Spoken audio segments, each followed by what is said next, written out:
I checked out Into the Spiderverse this past weekend. Spider-Man Into the Spiderverse. I loved it. I thought it was pretty cool. The animation, since I'm an artist, I love the artwork in it. Love the colors, visuals. It's just visual eye candy. It was visual eye candy for me. I took my daughter with me. She loved it as well. I went in not expecting a whole lot. Walked out. It exceeded what little I was expecting. It was really good. If you're a Spider-Man fan, you're gonna love it. If your kids love Spider-Man, they're gonna enjoy it. It was pretty funny. It had a lot of funny moments. I like that it gives little like introduction, kind of like a origins introduction to each character. Really brief and quick, but they do give it for the Spider heroes in it. Now, there's a part where I say, if you haven't seen it and you don't want to know nothing about it, just in case I spill beans here and there, because I'll talk about the movie. Spoiler alert, and just click off if you haven't seen it. If you have seen it, none of this will be new to you, and if you want to share in with your thoughts, go ahead and do so in the comment section. It starts off. I guess this takes place in Miles Morales' Earth timeline universe, whatever you want to call it, and Peter Parker Spider-Man dies in his world. It's kind of like the ultimate Spider-Man story, where I think in the story in the comics though, it's Green Goblin kills Peter. In this one, it's who was it? Kingpin. But yeah, Miles goes in there. You see his uncle Aaron. He gets bit by a radioactive spider while hanging out with his uncle Aaron, tagging up some old abandoned down the subway place. That was pretty funny because it was all dramatic. If you remember, like, spider bit him, and you see like the venom going through his system and all that, and then like next thing it's just him swatting it, and it just plops dead. I thought it was funny.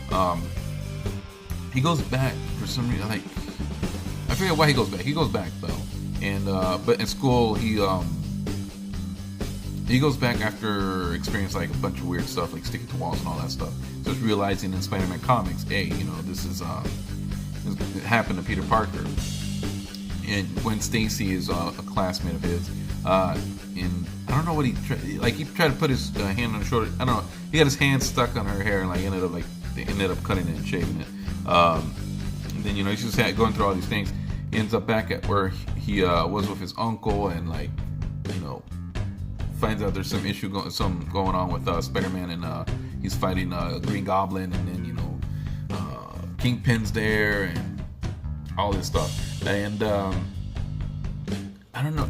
I forget what they call the machine, but the machine was it's something about it's able to tap into multiverses, and I guess Kingpin was using it to do something, and Spider-Man, after fighting Prowler, and Prowler shows up too into the fight. Prowler and Green Goblin, he's blows the machine up or some junk, and he's all banged up, beat up, and he tells Miles, "Hey, look, take this."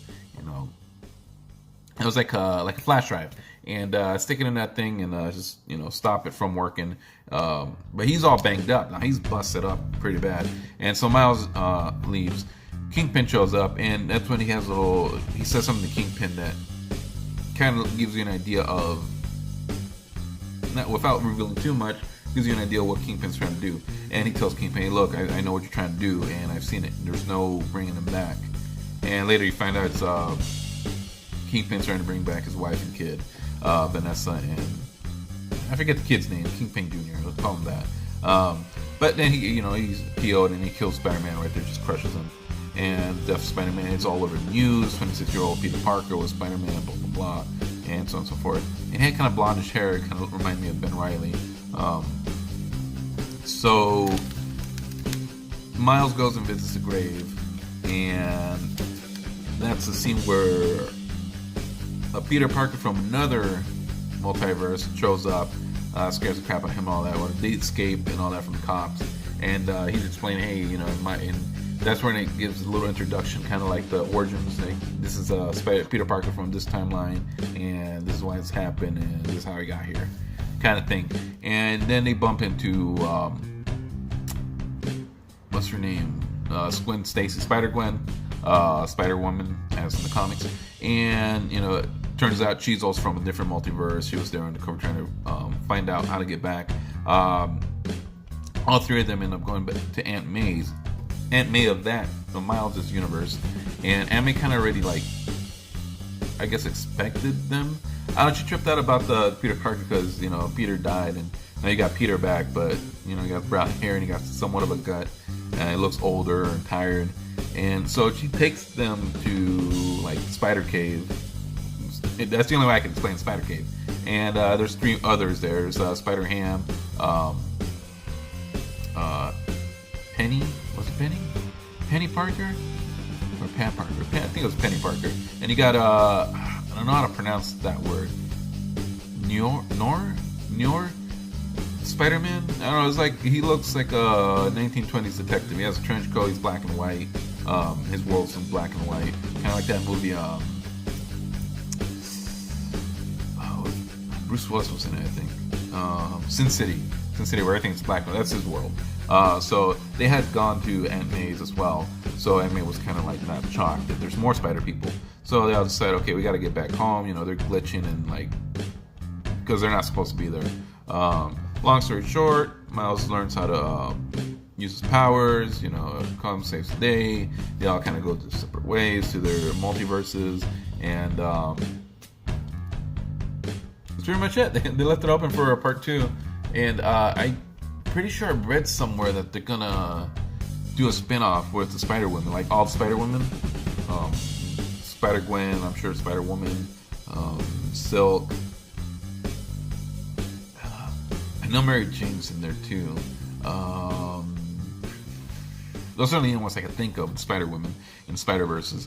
But yeah, I thought it was a great movie. I know I didn't like go through every single thing in the movie. I'm not going to do one of those videos that's like 20 minutes long.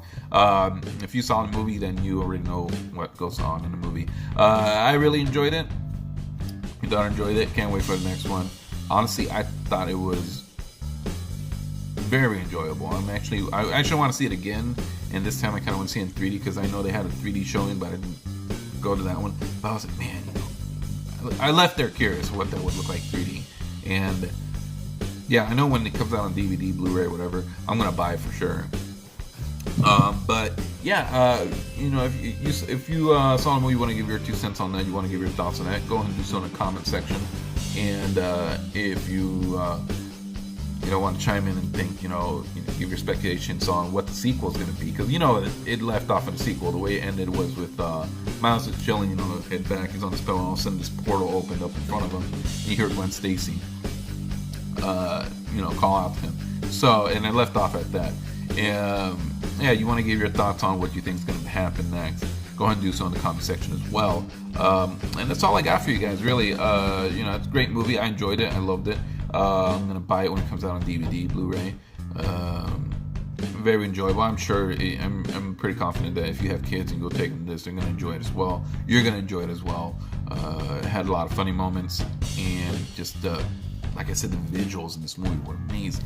Like, for animation-wise, now it's not like, CGI and all that in live action movies, but the animation part, just phenomenal colors and everything. Really liked it. I also liked, I'm going to point out that I also liked that they let the audience know, even though you don't know who some of these spider people are, they did a little introduction on it, but also that they let it know that Miles is like half Puerto Rican, he's talking Spanish with his mom, and you can hear that, hey, Puerto Rican or Dominican, one of the two. But you knew that he was Latino, and I just thought that was pretty cool because we've had Peter Parker for the longest time in the spotlight. I think it's kind of cool that they shined the light on, even though they had 5 other spider people that they kept it on Miles, and even the comics right now, Miles is really killing it, with his own series and stuff. So I just thought, it was pretty cool. You had this kid of African American, Puerto Rican background, and he's speaking Spanish and Spanglish with his mom, and I just thought it was pretty cool. I thought it was a cool little throw in there. But yeah, that's all I got for you guys in this video. Like I said, you want to give your thoughts, comment section. So until the next video, you guys have a good one, and yeah, that's all I got. You guys have a good one. Bye.